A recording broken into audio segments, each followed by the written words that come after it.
அனைவருக்கும் வணக்கம். இன்றைய வசந்த கால நினைவுகளாக பார்க்க போகிற பாடல் பாட்டும் நானே பாவமும் நானே. அதே படம் தான், திருவிளையாடல். இந்த ஒரு நாள் போதுமா பாட்டு, அந்த பாட்டில் வரக்கூடிய அதே பாட்டு தான், அதே படம் தான், அதே பாடகர் டிஎம்எஸ் தான். ஆனால் இசை மட்டும் கேவி மகாதேவன் வராரு. சிவபெருமானே நேரில் வந்து பாடும் பாடல் இது.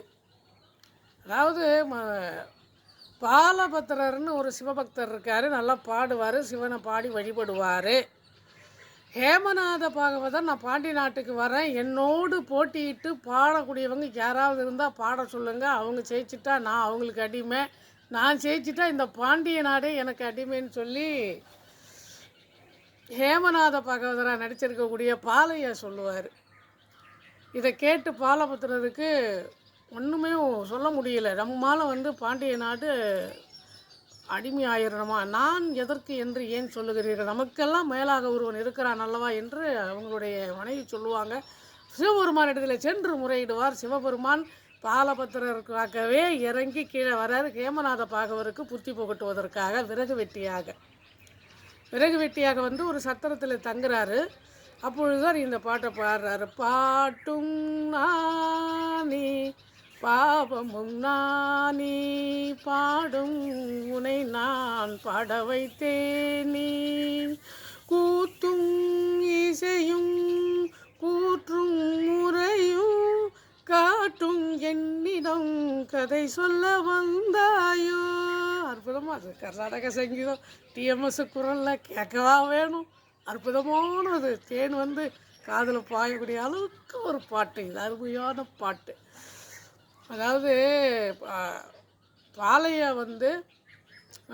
இந்த பாட்டில் நடிக்கிறாருன்னு சொல்லி சிவாஜி அவரை போய் முதல் நாளே அவர் எப்படி நடிக்கிறாருன்னு பார்க்குறாரு, அந்த பாட்டில் எப்படி வந்திருக்குன்னு பார்க்குறாரு. அதுக்கு தகுந்த மாதிரியே தன்னை தயார்படுத்திக்கணும். இங்கே பாட்டு பாடுறது டிஎம் சௌந்தரராஜன், ஆனால் நடிக்கிறது சிவாஜி. இங்கே பார்த்தீங்கன்னா 2 இடத்தையும் தட்டிடுறாரு சிவாஜி. அவர் தான் பாட்டும் அவர் தான் பாவங்கிற மாதிரி அவருடைய கண் அசைவுகள், அவருடைய வாய் அசைவுகள், அவர் தான் அங்கே உயிரை கொடுத்து ஆதி கமலத்துலேருந்து பாடுற மாதிரி அற்புதமாக பாடுவார் இந்த பாட்டை. அப்போது இது பாடியது டிஎம்எஸ்ன்றது நமக்கு தெரியாத அளவுக்கு சிவாஜி தான் இது எல்லாமேங்கிறது பேரை தட்டிட்டு போயிடுறார்.